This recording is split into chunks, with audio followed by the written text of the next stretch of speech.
Assalamualaikum warahmatullahi wabarakatuh. Perkenalkan, nama saya Mainabila Putri. Saya dari kelas 10 IPA 3. Sini saya akan menjelaskan tentang pengertian lingkungan, pencemaran lingkungan, dan macam-macam pencemaran lingkungan. Oke, pertama-tama saya akan menjelaskan pengertian lingkungan dan pencemaran lingkungan. Lingkungan adalah kombinasi antara kondisi fisik yang mencakup keadaan sumber daya alam seperti air, tanah, mineral, serta flora dan fauna yang tumbuh di atas tanah maupun di dalam lautan. Kelembagaan yang meliputi ciptaan manusia seperti keputusan bagaimana menggunakan lingkungan fisik tersebut. Secara umum, lingkungan dapat diartikan sebagai segala benda, kondisi, keadaan, dan pengaruh yang terdapat dalam ruangan yang kita tempati. Pengertian lingkungan hidup menurut Undang-Undang Nomor 32 Tahun 2009 yaitu, lingkungan hidup adalah kesatuan ruang dengan semua benda, daya, keadaan, dan makhluk hidup, termasuk manusia dan perilakunya, yang mempengaruhi alam itu sendiri, kelangsungan perkehidupan, dan kesejahteraan manusia dan makhluk hidup lainnya.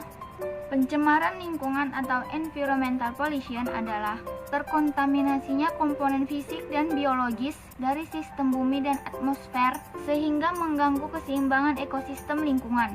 Kontaminasi tersebut bisa berasal dari kegiatan manusia atau proses alam yang menjadikan kualitas lingkungan tidak dapat berfungsi dengan seharusnya. Kita masuk ke materi macam-macam pencemaran lingkungan.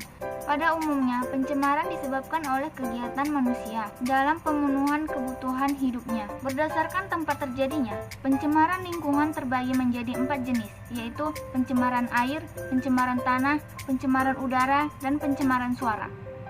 Pencemaran air. Pencemaran air dapat berasal dari limbah industri, limbah rumah tangga, limbah pertanian, dan limbah hasil tambang. Limbah industri sangat potensial sebagai penyebab pencemaran air. Pada umumnya, limbah industri mengandung limbah yang sangat berbahaya dan beracun, seperti merkuri atau raksa, timbal, krom, tembaga, seng, dan nikel.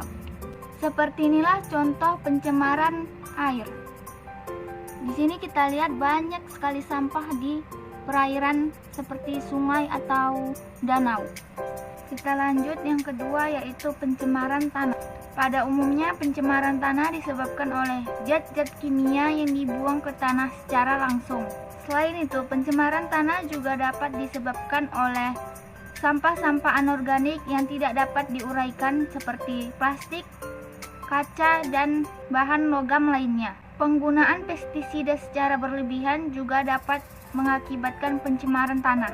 Seperti inilah contoh pencemaran tanah. Di sini kita lihat banyak sekali sampah yang tidak dapat terurai. Ini mengakibatkan terjadinya pencemaran tanah.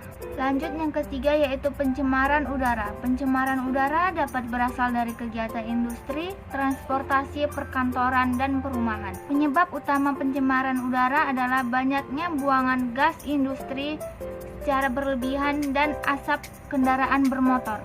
Oleh karena itu, pencemaran udara sering terjadi di kota-kota besar dan daerah padat industri. Seperti inilah contoh-contoh pencemaran udara. Di sini kita lihat pencemaran udara dapat diakibatkan oleh adanya asap dari pabrik atau asap-asap kendaraan bermotor. Yang terakhir yaitu pencemaran suara.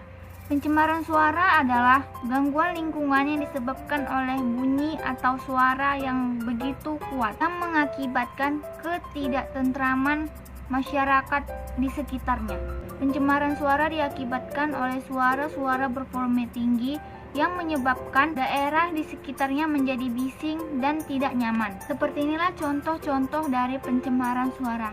Di sini kita lihat pencemaran suara diakibatkan oleh adanya suara bervolume tinggi yang berasal dari pesawat terbang, kereta api, petir, dan lain sebagainya.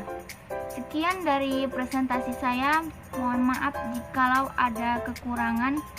Saya akhiri. Wassalamualaikum warahmatullahi wabarakatuh.